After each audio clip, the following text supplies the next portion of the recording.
America ने रूस से तेल की दरामद पर मुकम्मल पाबंदी आयद कर दी है। अमेरिकी सदारती हुक्मनामे में कहा गया कि ट्रंप ने रूसी फेडरेशन को पॉलिसीज को अमेरिका के लिए खतरा करार दिया। यह भी कहा गया कि भारत ने रूस से तेल को खरीदारी ना रोकी तो मजीद टैरिफ आयद कर दिया जाएगा।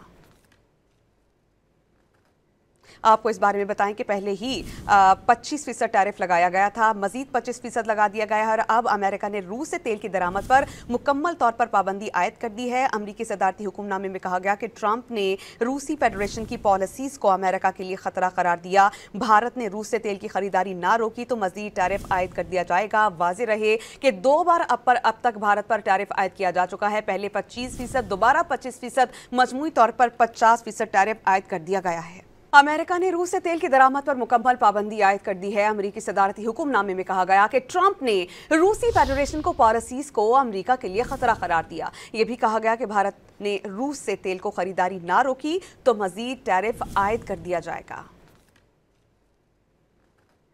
आपको इस बारे में बताएं कि पहले ही 25% टैरिफ लगाया गया था, मजीद 25% लगा दिया गया है और अब अमेरिका ने रूस से तेल की दरामद पर मुकम्मल तौर पर पाबंदी आयद कर दी है। अमेरिकी सदारती हुक्मनामे में कहा गया कि ट्रंप ने रूसी फेडरेशन की पॉलिसीज को अमेरिका के लिए खतरा करार दिया। भारत ने रूस से तेल की खरीदारी ना रोकी तो मजीद टैरिफ आयद कर दिया जाएगा। वाज़ेह रहे कि 2 बार अब तक भारत पर टैरिफ आयद किया जा चुका है। पहले 25%, दोबारा 25%, मजमूई तौर पर 50% टैरिफ आयद कर दिया गया है।